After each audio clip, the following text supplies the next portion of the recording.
Selamat datang kembali Footballers di We Are Brother Football. Kali ini kita akan menyajikan beberapa berita bola hari ini, spesial untuk Footballers. Tapi sebelumnya support channel ini dengan cara subscribe, klik tombol merah di bawah video ini, lalu nyalakan loncengnya agar kalian selalu mendapatkan notifikasi ketika ada video-video terbaru di setiap harinya. Anthony Martial resmi menciptakan rekor baru setelah tampil mengecewakan di laga pembuka Liga Champions 2020-2021. Dalam laga itu, Setan Merah hampir saja pulang tanpa poin penuh setelah gol ke gawang sendiri yang diceploskan Martial.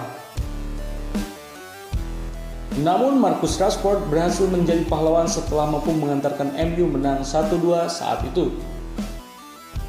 Martial tercatat telah mencetak gol bunuh diri ke-9 untuk Manchester United di ajang Liga Champions.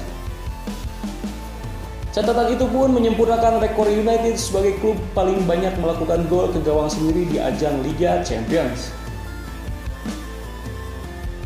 Ini jelas adalah hal memalukan, dan pada catatan lain, Martial menjadi pemain Prancis kedua yang mencetak gol bunuh diri saat melawan PSG di Liga Champions. Namun, kali ini beruntung, karena Setan Merah berhasil pulang ke Inggris dengan meraih poin penuh. Dalam laga itu, Bruno Fernandes mencetak gol pertama dan Marcus Rashford mengunci kemenangan dengan mencetak gol kedua. Alhasil, kemenangan ini mampu mendongkrak kembali semangat pasukan Ole Gunnar Solskjaer dalam kompetisi domestik maupun Eropa. Cech yang telah pensiun sebagai pesepak bola profesional pada 2019 resmi kembali ke Chelsea pada tahun yang sama untuk menjabat sebagai penasihat teknis dan belakangan turut melatih para kiper. Pihak klub mengatakan Peter Cech dimasukkan dalam skuad sebagai kiper pelapis darurat. Ini merupakan langkah untuk menghadapi kondisi-kondisi yang belum pernah terjadi sebelumnya yang diakibatkan oleh pandemi. Dengan itu, tidak ada kiper reguler Chelsea yang dicoret di antara Kepa Arrizabalaga, Edouard Mendy, maupun Willy Caballero. Kiper berkebangsaan Republik Ceko ini menghabiskan 11 tahun berkarir sebagai kiper Chelsea dengan torehan 11 trofi, termasuk 4 gelar Liga Inggris dan 1 gelar Liga Champions. Ia terakhir kali bermain untuk The Blues saat mereka menang 3-1 atas Sunderland pada Mei 2015. Sebelum pindah ke rival sekota Arsenal. Hal ini setidaknya membuat skuad Chelsea sedikit tenang dengan kondisi krisis kiper akhir-akhir ini. Kehilangan Harry Maguire, Ole harus memutar otak dalam merancang taktik Manchester United saat menghadapi PSG dalam laga perdana Liga Champions. Dan di luar prediksi, MU berhasil menang 1-2 di kandang PSG. Pasalnya, PSG punya skuad lebih matang ketimbang United. Namun, hasil berkata lain, Setan Merah berhasil membawa pulang 3 poin dari Paris. Faktor taktik kejutan Solskjaer juga sangat berpengaruh pada laga itu. Tapi, yang tak kalah penting adalah performa Tuanzebe sebagai bek tengah sisi kanan. PSG terbilang berbahaya pada laga itu. Dua superstar mereka, Kylian Mbappe dan Neymar, terhitung bermain apik. Namun, pertahanan MU patut diacungi jempol kali ini. Ada Aaron Wan-Bissaka di pos bek tengah kiri, dan Tuanzebe di sisi lainnya. Axel Tuanzebe seringkali memutus pergerakan Mbappe dan Neymar. Tackle bersihnya berhasil mengunci pergerakan pemain-pemain gesit PSG. Betapa tidak, ini adalah penampilan pertama Tuanzebe setelah 10 bulan menepi karena cedera. Besar kemungkinan dia tidak akan diturunkan andai Maguire tidak cedera ringan. Tentunya, Solskjaer tengah berjudi dengan menurunkan Tuanzebe kontra tim skuad PSG. Dan kali ini, perjudiannya terbilang sukses. Hal ini bisa juga ditiru Liverpool yang sedang kehilangan sosok sentral di lini belakang. Kasus COVID-19 menimpa skuad Bayern Munchen. Pemain andalannya Serge Gnabry nyatakan positif terkena virus tersebut. Hal itu diumumkan langsung oleh skuad Bayern Munchen pada Rabu 21 Oktober 2020 dini hari waktu Indonesia bagian Barat. Gnabry pun langsung menjalani isolasi mandiri. Kondisi ini membuatnya dipastikan absen di matchday pertama Liga Champions menghadapi Atletico Madrid di Allianz Arena Kamis 22 Oktober 2020. Selain itu juga Gnabry terancam absen di 3 laga lainnya, yakni saat melawan Eintracht Frankfurt dan Cologne dalam kompetisi Bundesliga, serta saat menghadapi Lokomotiv Moskow pada 27 Oktober 2020 di Liga Champions. Absennya Gnabry jelas menjadi kerugian bagi Bayern. Pemain kelahiran Stuttgart itu menjadi andalan utama pelatih Hans Flick di lini sayap. Di musim ini, ia sudah tampil 6 kali dan mencetak 3 gol serta 1 assist.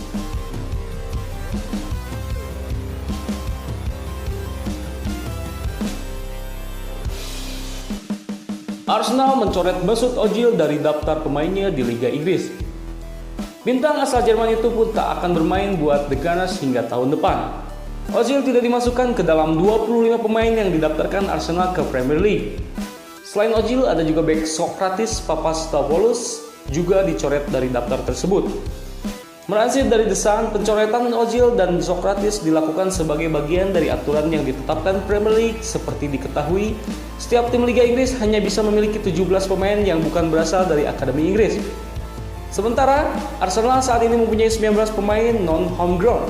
Setiap klub diperbolehkan merevisi skuad mereka pada tahun baru 2021. Kendati demikian, Mesut Ozil diperkirakan tidak akan dilirik manajer Mikel Arteta sepanjang musim ini. Sebelumnya, Ozil juga tak dimasukkan ke dalam daftar pemain Arsenal yang tampil di Liga Eropa. Praktis, gelandang 32 tahun itu pun sudah memainkan laga terakhirnya bersama The Gunners musim lalu. Ozil memang belum pernah dimainkan Arteta sejak awal musim 2020-2021. Mantan bintang Real Madrid itu terakhir kali diturunkan yakni pada Maret 2020 ketika Arsenal menang atas West Ham United 1-0 di Liga Inggris.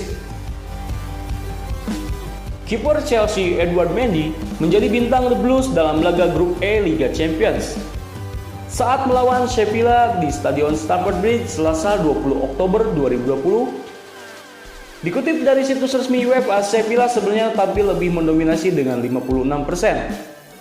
Dari segi peluang, Sheffield memiliki 6 yang 2 diantaranya menuju ke gawang Edouard Mendy.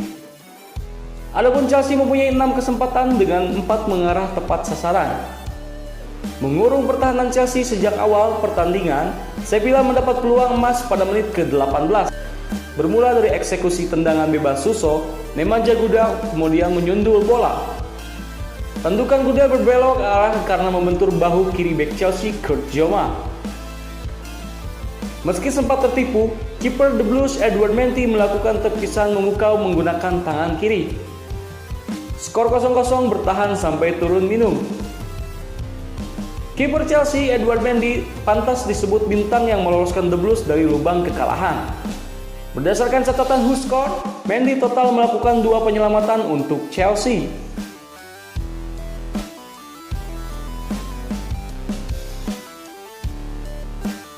Gerard Piqué diganjar kartu merah setelah melakukan pelanggaran fatal di kotak penalti dalam laga Barcelona melawan Ferencvaros. Bek andalan timnas Spanyol itu melakukan hal yang seharusnya tidak dilakukan oleh pemain yang sudah berpengalaman. Piqué terlihat jelas menarik baju dari pemain tim Ferencvaros yang berjujung hadiah penalti bagi tim lawan sekaligus kartu merah bagi dirinya. Hadiah kartu merah yang diterima oleh Piqué patut disesalkan mengingat Barcelona akan berhadapan dengan Juventus pada laga lanjutan kedua Liga Champions. Alhasil, Piqué dipastikan harus absen dalam laga tersebut lantaran ia harus menjalani skorsing. Tanpa kehadiran Piqué, lini pertahanan khususnya posisi bek tengah Barcelona akan sangat kekurangan.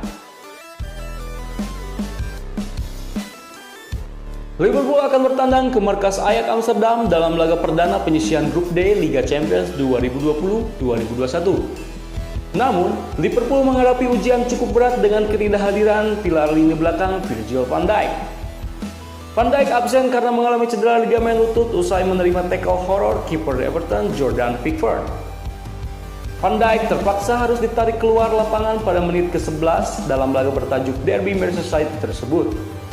Hal tersebut jelas membuat Jurgen Klopp harus memutar otak mencari pengganti Van Dijk. Tanpa diduga, Klopp memilih untuk membawa 2 bek muda yang belum pernah tampil di Liga Champions. Kedua bek tersebut adalah Nathaniel Phillips dan Reece Williams.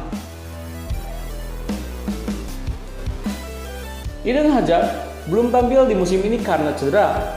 Pelatih Real Madrid Zinedine Zidane mengungkap bahwa cedera Hazard lebih parah dari dugaan awal. Hazard mengalami cedera otot sebelum Madrid bertanding melawan Real Valladolid pada awal Oktober lalu. Padahal, pemain internasional Belgia itu baru saja sembuh dari cedera lainnya. Cedera tersebut menambah panjang daftar cedera yang pernah dialami Hazard selama memperkuat Madrid.